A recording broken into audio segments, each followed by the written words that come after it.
হরিশ গাড়োয়ানের দুই গরু। সে তাদের গরুকে দিয়ে অমানুষিক কাজ করায়। গ্রামের সব মানুষের ক্ষেত খামারের কাজ এই গরু দুটোই করে। একদিন দুই গরু তাদের নিজেদের ভেতরে দুঃখ করছিল। মালিক আমাদের দিয়ে যে পরিমাণ খাটায়, আমরা যে দিন দিন খুব দুর্বল হয়ে যাচ্ছি। কি আর বলবো, মালিক আমাদের খাবারও তো পর্যাপ্ত পরিমাণ দেয় না। জানিস, আমার আজ মাঠে যাবার কোনো ইচ্ছে নেই। ইচ্ছে নেই বললে হবে? ইচ্ছা না থাকলেও যে আমাদের যেতে হবে। এই যে দুই নবাব, এই সারা দিন খাওয়া আর শোয়া। এই চলো, এবার মাঠ থেকে দিনেশের সরিষা এনে দিতে হবে। এমন সময় হরিশের মেয়ে এসে বলল, দাঁড়াও বাবা, মিঠু আর সোনুকে এই সকাল সকাল কিছু খাইয়ে নিয়ে যাও। এদের যদি ভালোভাবে খেতে না দাও তবে এরা কাজ করবে কি করে? এই অবলা প্রাণীদের বেশি খেতে দিতে নেই মা। এদের দিয়ে কাজ করাতে হবে বেশি, আর খেতে দিতে হবে কম, বুঝলে? বাবা, আমাদের মিঠু আর সোনুর দিকে তাকিয়ে দেখো, এদের গায়ে হাড় ছাড়া মাংস নেই। সে যাই হোক, এবার আমায় বের হতে হবে। তা হ্যাঁ রে মা, গোলুই কোথায় গেছে রে? ভাই তো বাড়িতেই ছিল, কিন্তু এখন যে কোথায় গেল জানি না। আচ্ছা, তোরা বাড়িতে থাক, আমি গাড়ি নিয়ে বের হলাম। হরিশ তার গাড়ির সাথে গরু দুটোকে বেঁধে বের হলো মাঠের উদ্দেশ্যে। রাস্তা দিয়ে যাবার সময় হঠাৎ মিঠু রাস্তায় বসে পড়ল। হরিশ মিঠুর পিঠে একের পর এক বাড়ি দিচ্ছে উঠানোর জন্য। কি জ্বালায় পড়লাম রে বাবা, এই অলস মিঠু তো বসে পড়লো, ওঠাতেই তো পারছি না। এই ওঠ ওঠ ওঠ বলছি, ওঠ। কি রে মিঠু, বসে পড়লি কেন? মালিক তো তোকে খুব মারছে। কি করব বল, পায়ে যে আর বল পাচ্ছি না। কষ্ট করে ওঠ মিঠু, না হলে মালিক কিন্তু তোকে মেরেই ফেলবে। হরিশ মিঠুর ঘাড়ে একটা বাড়ি দেওয়ায় মিঠু প্রচন্ড ব্যথা পেয়ে সেখান থেকে উঠে দৌড়তে লাগলো। আরে মিঠু, এই এই থাম থাম বলছি। আরে এত জোরে ছুটিস না, থাম মিঠু। ওরে বাবা রে, আরে আমি পড়ে যাব তো। কি রে মিঠু, আগে তো উঠছিলিস না, এখন এত দৌড়াচ্ছিস কিভাবে? থাম, আমি যে আর তোর সাথে দৌড়াতে পারছি না, থাম বলছি। বাজি বজ্জাত লোক আমার কাঁধে মেরেছে, আমি খুব ব্যথা পেয়েছি, তাই দৌড়াচ্ছি। তা তুই যাচ্ছিস কোথায়? জানি না, যেদিকে দু চোখ যাবে সেদিকেই যাব। রাকেশের গরুর গাড়িটা ছুটতে ছুটতে এসে পড়লো একটা জঙ্গলের ভেতরে। সেখানে এসেই সোনু বসে পড়লো। হত সারা বজ্জাত গরু, এই গভীর জঙ্গলে কি করতে এলি? এই যাবো আমি মাঠে, আর নিয়ে এলি জঙ্গলে?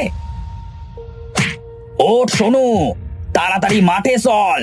ওঠ ওঠ বলছি, চল মাঠে চল। আজ তোদের দুটোকে আমি পিটিয়ে ভালো করব, হত সারা দল। অনেক চেষ্টার পরেও যখন সোনু উঠল না, তখন সে কষ্টে নিচে বসে পড়লো। এবার আমি কি করব? কিভাবে এই জঙ্গল থেকে বাড়িতে ফিরবো? এই অলস দুটোকে নিয়ে আমি আর পারি না। এমন সময় হরিশের চোখ গেল পাশের ঝোপে। সেখানে একটা মোটা তাজা সুস্থ গরু ঝোপের ভেতর থেকে লতা পাতা টেনে খাচ্ছিল। ওই তো একটা গরু দেখা যাচ্ছে, এই মনে হয় এই জঙ্গলের গরু। এই আপাতত সোনুকে গাড়িতে উঠিয়ে নি, আর একে দিয়ে গাড়ি টানায়। হ্যাঁ,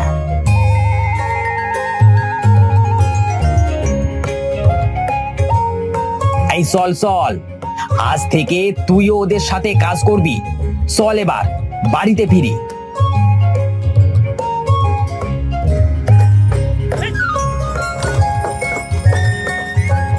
হরিশ সোনুকে গাড়িতে উঠিয়ে এদের দুই গরুকে নিয়ে গাড়ি টানিয়ে বাড়ি ফিরল। এত সুন্দর একটা মোটা তাজা গরু দেখে হরিশের ছেলে মেয়ে ছুটে এসে বলল, বাবা বাবা, এই গরুটা কোথায় পেলে? গরুটা দেখতে খুব সুন্দর। বাবা, আজ থেকে কি এটাও আমাদের গরু?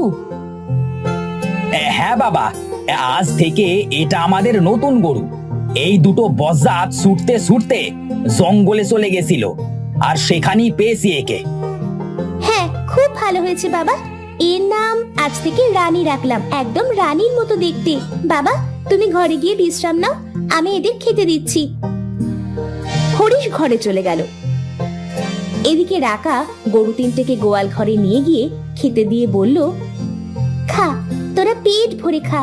আর হ্যাঁ, বাবা আসার আগেই কিন্তু সব খেয়ে ফেলবি, না হলে কিন্তু বাবা আমাকে খুব বকবে।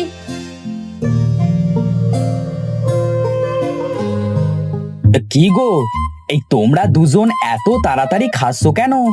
মনে হচ্ছে জীবনেও কিছু খাওনি। দুদিন যাক, তুমিও আমাদের মতোই খেতে চাইবে, কিন্তু পাবে না।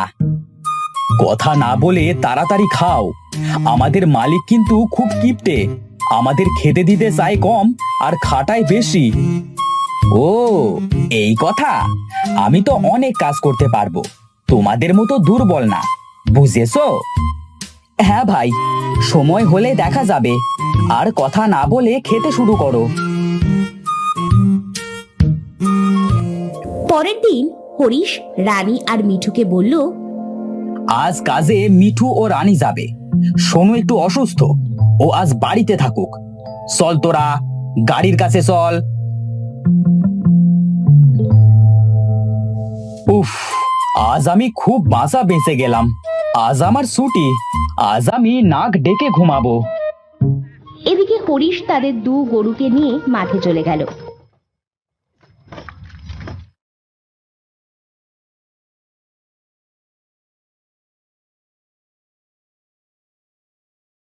মাঠে গিয়ে গাড়িতে সরিষা উঠিয়ে বাড়ি এলো।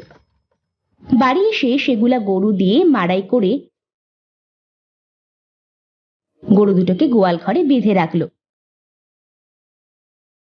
খুব তৃষ্ণা পেয়েছে, সেই সকাল থেকে খাটছি, আর পারছি না। এমন ভাবে চললে আমি তো দুদিনেই শেষ হয়ে যাব। এভাবে বেশ কিছুদিন হয়ে গেল।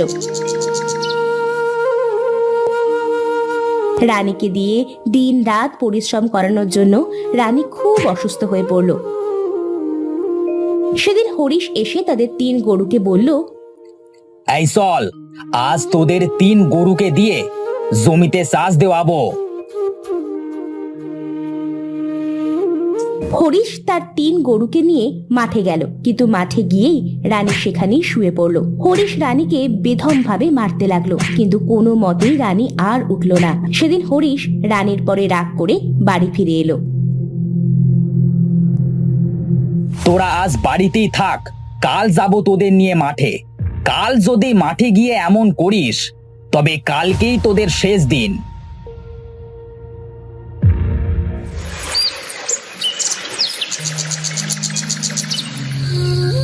আমাদের মালিক আমাদের উপর খুব নির্যাতন করে, এর হাত থেকে বাঁচতে হলে আমাদের পালাতে হবে।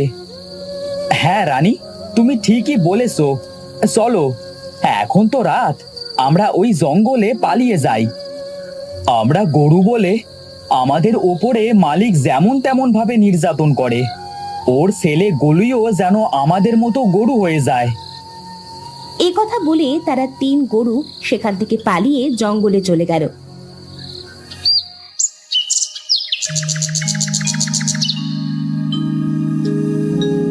পরের দিন সকালে উঠে হরিশ দেখল গোয়াল ঘরে একটা গরুও নেই, আর তার ছেলে গলুই গরু হয়ে গেছে। হায় হায়, এটা আমার কি হলো? আমার ছেলেটা গরু হয়ে গেল কিভাবে? আর আর আমার গরু 3টে কোথায় চলে গেল? বাবা, এই গরুর জীবন থেকে আমাকে মুক্ত করো। বাবা, তুমি আমাদের গরুগুলোর উপরে খুব নির্যাতন করো বলে তাদের অভিশাপে আমার ভাই গরু হয়ে গেছে, আর তারাও আমাদের বাড়ি থেকে চলে গেছে। ঠিকই বলেছিস মা, সবই আমারই ভুল।